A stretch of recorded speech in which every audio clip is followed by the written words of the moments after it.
Bem, pessoal, eu sempre recebo aqui alguns pedidos para fazer postagens sobre determinados assuntos. E eu termino observando aquele assunto, investigando para ver se aquilo tem algum meio de funcionamento, se vale a pena postar aquilo.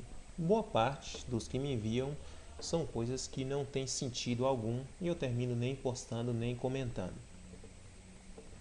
E ultimamente o que mais tem pedido é a postagem sobre o captor de elétrons. Então eu já falo sobre ele.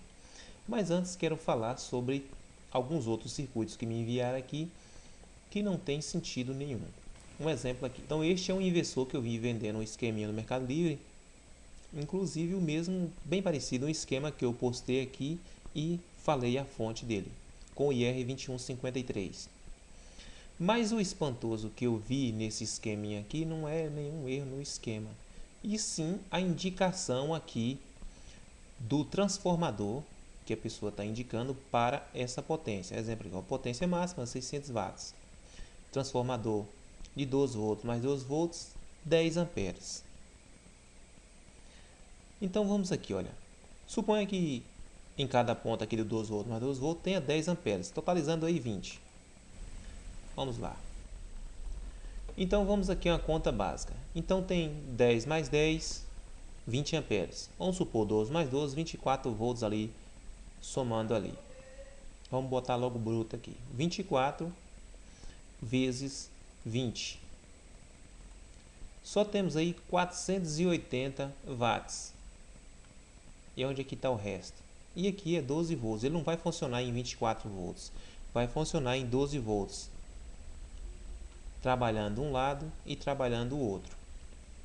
Então aqui já é um erro de um circuito que às vezes é vendido, as pessoas não observam e aquilo ali não tem sentido. Eu até coloquei ele aqui na pasta de circuitos mágicos que não funciona.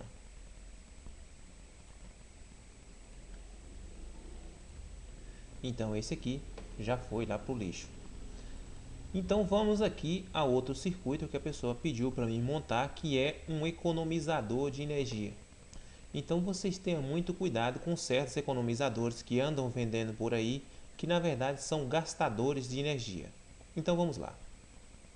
Este aqui tem um circuito aqui de 2 capacitores, tem aqui um varistor e tem aqui um LED com o seu diodo e o seu resistor aí. E em cima tem 2 resistores em paralelo de 220K. Então, como esses resistores estão em paralelo aqui, a tomada dele aqui, olha, estão em paralelo, logo vai ficar 110K. Isso aqui por si só já se transforma em um gastador de energia.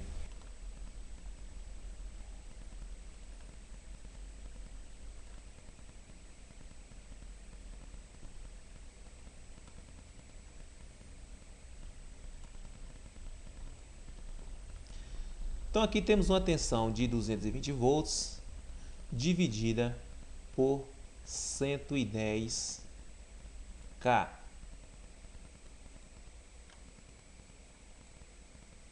Que vamos ter ali 200 microamperes. 200 microamperes vezes 220 volts. Vamos ter aí 0,44 watts hora. Então, vezes 24 horas. Suponha que esse economizador, vamos deixar ele direto na tomada. Então, vezes 24 horas, vamos ter aí 10 watts,56. Agora, vezes 30 dias, que é o mês, vamos ter aí 316 watts. Então, nosso gastador vai ter aí um consumo de 316 watts. Isso fora que os outros gastos aí do LED ligado e tantas outras coisas aí. Bem, para economizar energia com um sistema de correção de fator de potência, você tem que ver a potência reativa que você usa em sua casa, que ali é a potência que às vezes usa motores. Quando o motor é ligado, vamos dizer que dá um puxão na corrente ali, e você não iria precisar de toda aquela corrente. Então ela termina sendo registrada no seu medidor.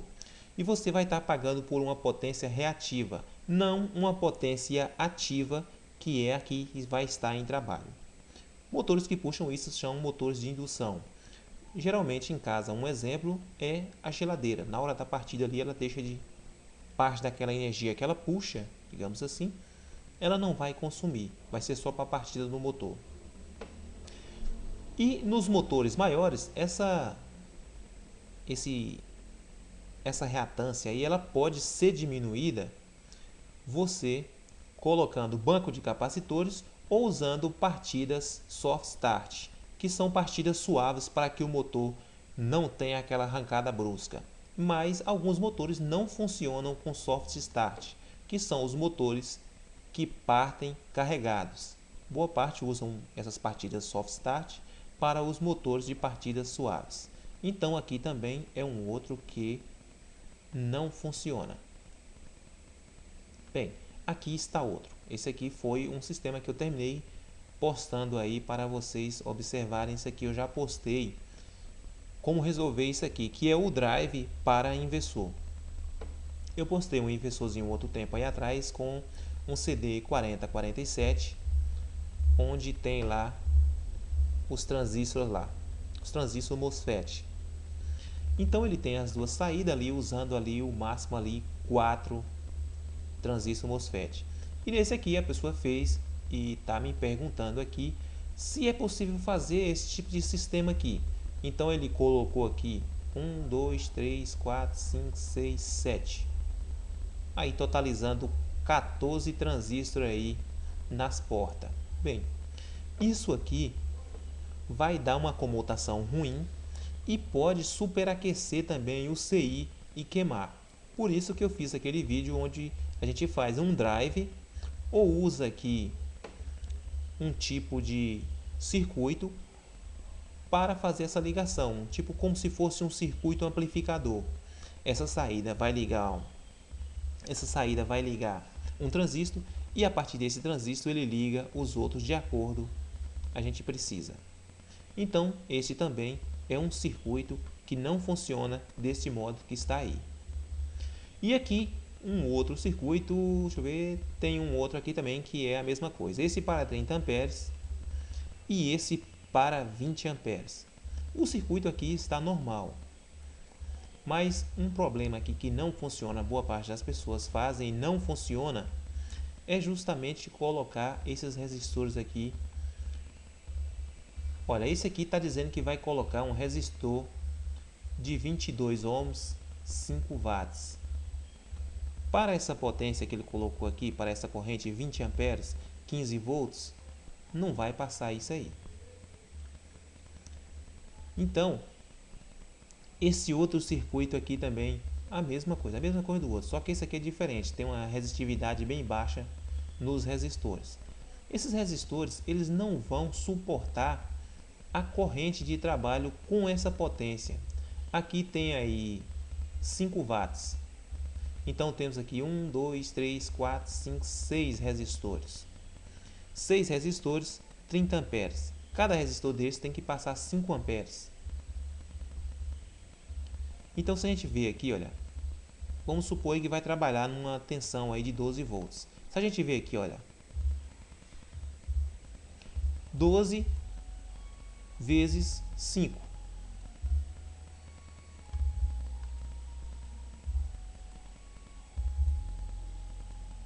Vamos ter aí 60 watts. Então esse resistor vai superaquecer, ele vai trabalhar aí fritando. Mesmo que a resistência dele seja baixa, ele não vai suportar essa corrente aí. Bem, tá fazendo um barulho aqui de um som, eu vou dar um intervalozinho aqui e aí já volto a gravar. Então, voltando aqui, o meu vizinho já desligou ali o som compartilhado dele, que ele compartilha com a vizinhança toda, mas já desligou ali. Bem, então, está aqui um outro circuito aqui que eu falei para vocês, que é muito pedido.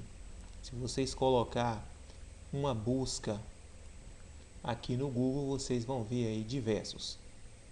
Um exemplo aqui, tem aqui um dos amigos aqui, o Carlos Eduardo, que fez algumas postagens sobre isso aqui. Mas vamos aqui a uma lógica interessante. Carlos Eduardo postou esse vídeo já tem um mês.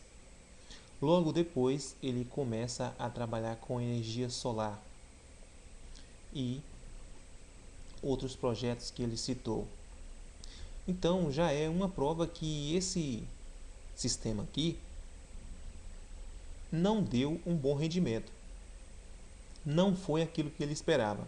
E nos próprios vídeos dele, vocês podem assistir aí, eu peguei algumas partes, ele dizendo a quantidade que tem que colocar de aterramento. Bem, no estudo que eu fiz, no curso que eu fiz sobre eletricidade, desde que um aterramento tenha aí essa diferença de 5 ohms, já é um bom aterramento.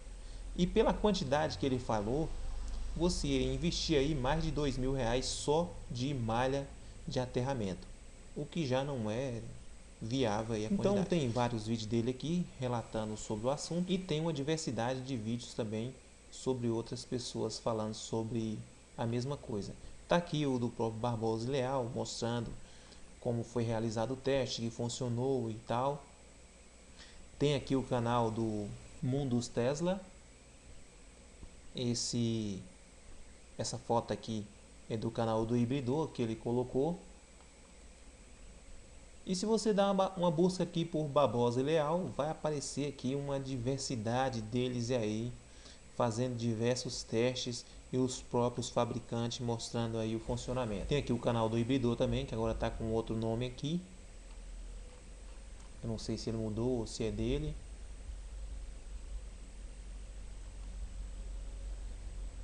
Teve também um rapaz que postou alguns vídeos há um tempo atrás, que foi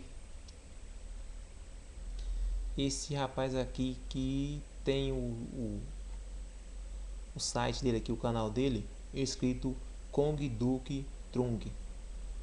Foi um dos que postou aí, que o pessoal perguntava muito, pedia o circuito ele, até eu pedi, ele dizendo que funcionava e coisa e tal.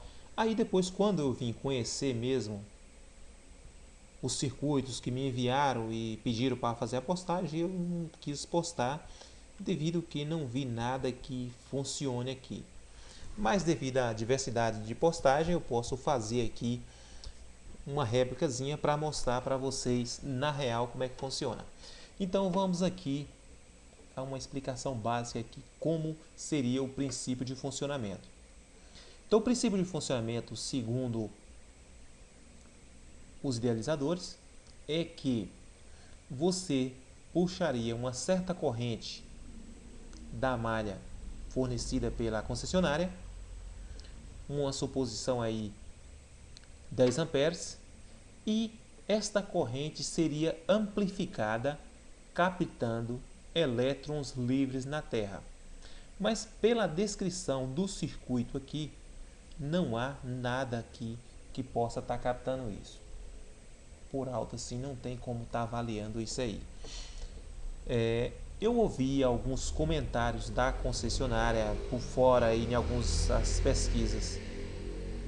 Então, em algumas pesquisas que eu fiz, eu vi algumas citações, não sei se foi da concessionária ou de alguém, que esse sistema estaria, na verdade, roubando a concessionária. O que estaria esse sistema criado fazendo? Lançando um pulso que atrapalharia a contagem daqueles relógios antigos. Eu não sei se esse fato é real, é apenas o que eu vi em algumas pesquisas que fiz. Então o que tem aqui? Tem um toroide, e essa outra parte aqui é o que chamam de bucle cerrado. É como se fosse um pequeno toroide também, mas de fio, um anel de fio, só que ele está soldado às pontas, ou seja, essa espira está em curto.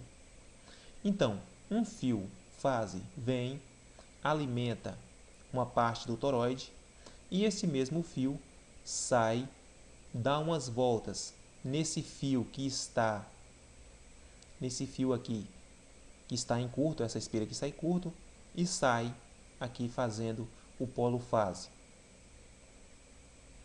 O polo neutro vem complementando o toroide. Esse toroide vai ter aí as bobinas dele, pela composição dele, então a rede vai alimentar esse toroide. Então esse toroide estando alimentado, vai criar nessa espira em curto aqui uma alta corrente, que foi um teste que eu fiz para vocês aí sobre aquecimento por curto-circuito. Aquele sistema que eu fiz com trafo de micro-ondas, coloquei ali umas 3 ou 4 voltas ali e coloco um ferro aqui e esse sistema em curto vai criar aqui uma corrente muito alta, fazendo com que circule essa corrente alta aquecendo aquele ferro. Bem, então o neutro aqui só vai alimentar o toroide principal.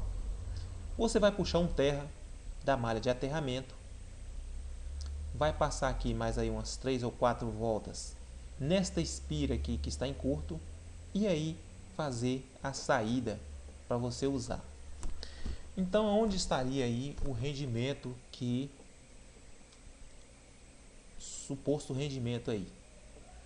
Nessa corrente que vai estar circulando aqui entre 100 ou milhares de amperes aí, a depender dessa potência aqui, como eu mostrei para vocês também quando fiz a pontilhadeira, coloquei ela em curto, deu ali em 5 espiras, deu ali mais de 800 amperes. Mas só que ela não aguenta trabalhar com aquela corrente toda, aquele fio termina estourando. Então, mesma coisa aqui, esse fio para suportar essa corrente alta tem que ser um fio grosso, para suportar para ele não aquecer. Então, o ganho ia estar vindo daqui. Mas, segundo alguns outros que têm feito esse tipo de circuito, ele teria algo a mais ainda. Esse circuito teria aí alguns varistores, outros dizem que tem capacitor, outros dizem que tem um faiscador, mas o princípio básico desse circuito é esse aqui. Então, está aberto aí essa discussão de circuitos mágicos. Fica essa pauta aberta para os comentários de vocês e, a depender disso, eu posso fazer uma réplica e postar para tirar suas conclusões. Ainda outros dizem que é necessário baixar a frequência da rede, mudar essa frequência para que não responda desse modo e coisa e tal. Mas nada provado. E boa parte tem feito muitos testes e gastando muito na rede, porque tudo que você passa por aqui é contabilizado. E uma espira em curto aqui, como eu falei anteriormente, é um pulso aqui que vai estar gastando energia reativa, porque aqui também é uma bobina, né? Mas vamos ver como o decorrer disso aí, como vira. Então, se vocês gostaram aí desse início aí, deixa o ok de vocês, compartilhe o vídeo, deixe os comentários, as críticas, as melhorias. Muito obrigado a vocês e até a próxima.